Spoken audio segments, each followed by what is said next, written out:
What's up, sons? It's Blind Rod with Son of a Tech once again, and today I have yet another talking head video for you. Today we're going to be talking about pruning, specifically as it pertains to Kaspa, due to some controversy surrounding the subject over on crypto Twitter. Hopefully you'll get a better idea today of what pruning is, why it was applied to Kaspa, and why now it's a bit of a controversy. Let's get into it.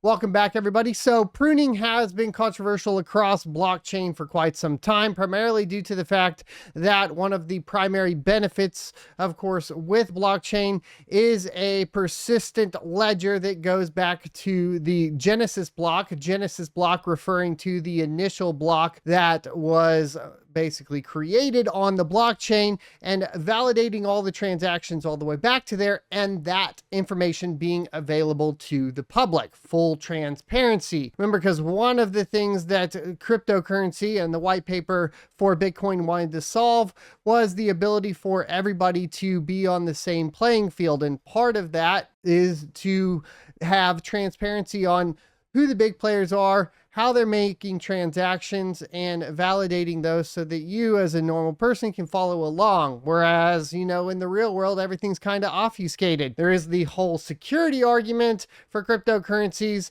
or privacy, excuse me, not security, privacy argument. We can talk about that in another video. That is for a different use case, but is valid. So this is really kind of where pruning comes into play. Pruning's been around for quite some time, and even like the term within just general computing has been around even longer. The idea of pruning is basically, from the computing aspect, keeping your databases shorter and smaller, and only basically keeping a certain amount of data available that is needed, and not keeping more than that to save on space. And this practice is done on the blockchain to shorten the ledger for nodes, so that nodes not only sync faster, but also utilize less space, thereby basically making it easier for more people to run nodes, and hopefully increasing adoption as well as decentralization. These are the reasons you would want to basically utilize some sort of pruning option within your blockchain, right? And there are options for different nodes, even on Bitcoin, to enable pruning. The controversy really comes up here with Kaspa in particular, not in the fact that they're utilizing pruning necessarily, at least from my perspective, right? But that when it was enabled, the option for an archival node was not available. So what this ended up meaning is everybody that was updating their nodes, it was not utilizing any of the archived options for running the node. Which means at the end of the day, essentially, there is some missing data on the blockchain for Kaspa. And I talked about this on Twitter, of course, because it was brought to my attention. And Shai had an initial response in Discord, just kind of covering it. And I did post this and clip it out from Discord so everybody could be updated on exactly what was happening. And he does state here, Kaspa nodes are pruned, which means only a constant amount, 3 days if he recalls, I haven't verified that, of ledger data is normally stored. There are archival nodes that store the entire ledger data. Awesome, that's all we need. Archival nodes for the entire ledger data. And then, of course, the prune nodes to help with adoption and decentralization. Sounds all good, though they are not required for secure operation of the network.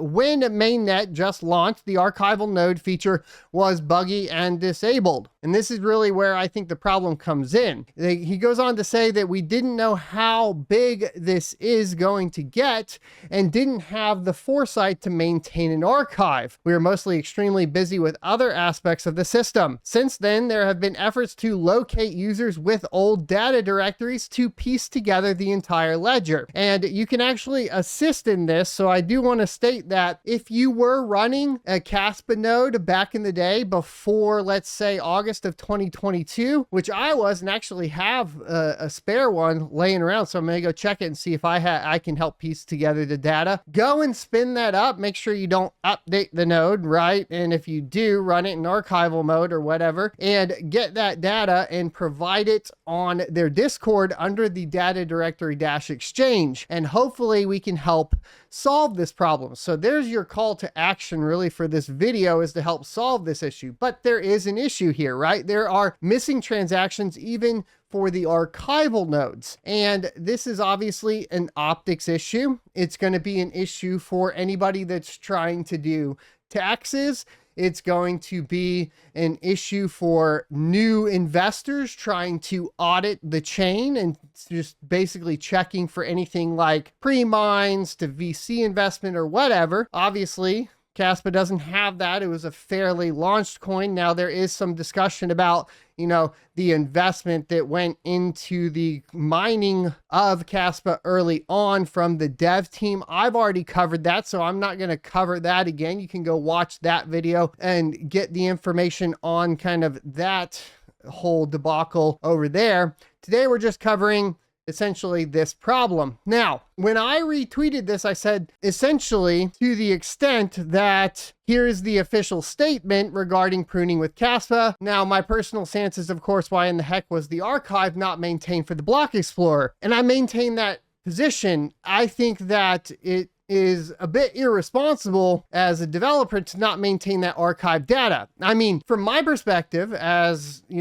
working in IT as a systems engineer, if I did not maintain the integrity of the data, especially archived data in particular, I lose my job. So I don't really like that standard doesn't apply across the board. I think especially for a public a public utility like this for a cryptocurrency, that should have been of paramount, right, importance in my humble opinion. Now, this did come across to the community as negative leaning. I don't necessarily think that it's super negative, but whatever. So we got a full reply from Shai to kind of go over some other main concerns that were floating around. I will link that down below. Most of the concerns that he brings up were not even concerns that I had a problem with from the very get-go. I think there was some questions surrounding the Genesis block itself. Not worried about that. That's hardwired into the code of the nodes. So not going to really go into the argument surrounding that because it's a moot point. As far as if you want to get into the technical details used to generate the proofs, that is also provided in the description below.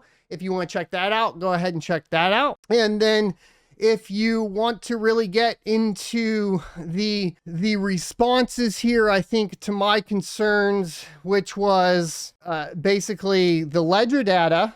Shai did say that the ledger data is mostly not very interesting. I don't really understand why users would expect to find there. He does say that aesthetics from the get-go, he wouldn't have to explain this and why the data is not available. Yeah, I mean, try explaining that.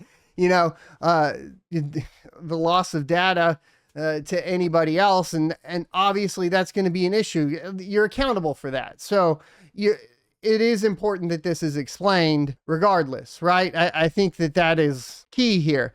But moving on from there, statistics and research, I think, is very relevant, very important, right? Why, how Kaspa functions, because it is very unique.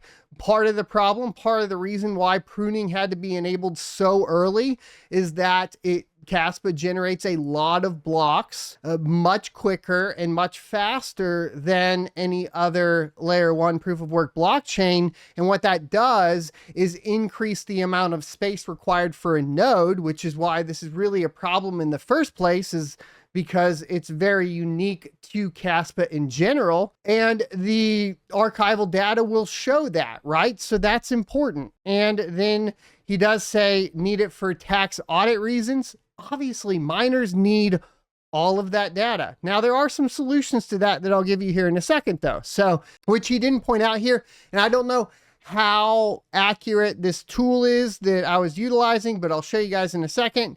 He does go on to say, you know, that they do have this effort here for the data directory exchange channel on the Discord server. So once again, if you do have an old node, you know, go get that information off of that node at some point, provide it to the team over there so that they can piece this all back together. I think that would be very beneficial. And at the end of the day, that's really what we're looking for, or what I'm looking for, right? Is we have some sort of explorer that has essentially transactions that go further back than August of 2022.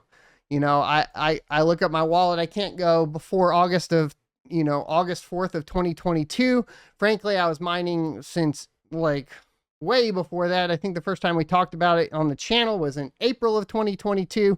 Don't even have any of the information for that. So that would be beneficial. If you are pretty recent and you're trying to figure out, you know, in some cases, this data won't be tracked, you know, if from your own node for more than 3 days, apparently, if being pruned. In that particular case, of course, you can utilize this tool. The validity of this tool right now is only supported by the Discord channel for Kaspa. In addition to that, I did go ahead and run it through VirusTotal, but one big red flag here is that it does generate a CSV file that you download to your computer. So in this particular case, I would utilize it in a sandbox virtual environment. Only put in your address, download the CSV from there just to be completely safe. But if you are looking at getting additional transaction information right now and you need that, you can utilize this tool. I'll leave it linked down below. I wanted to provide you guys all the tools to solve the issue for yourself, because that's really what I do this entire channel for, is I cover this type of thing so that you're aware of the problems on these coins and on these blockchains and everything else, and that hopefully we can provide you with some sort of fix. At the end of the day, right, I will just say that I don't find it necessarily acceptable to call out FUD and say that people are FUDing for what I would consider to be a relatively reasonable request as far as archived data missing. I don't appreciate that kind of sentiment surrounding the cryptocurrency industry. I think that as someone who is passionate about Kaspa here in this particular situation, and a lot of people that I think are Caspians and enthusiastic about Kaspa, your job and your purpose should be to improve it, not to defend it and deflect, right? At the end of the day, we're all going to make mistakes. And if we can get together and try to resolve some of these issues, I think we're going to be a lot better off. Anyways, thanks for watching. That's the deal with pruning on Kaspa. I tried to break it down to the simplest terms possible. Hopefully you understand it. If you want more details, check out the description below for Shai's response with all of the additional information. Hit the like, comment, subscribe, and notification bells down below, and I will see you next Tuesday.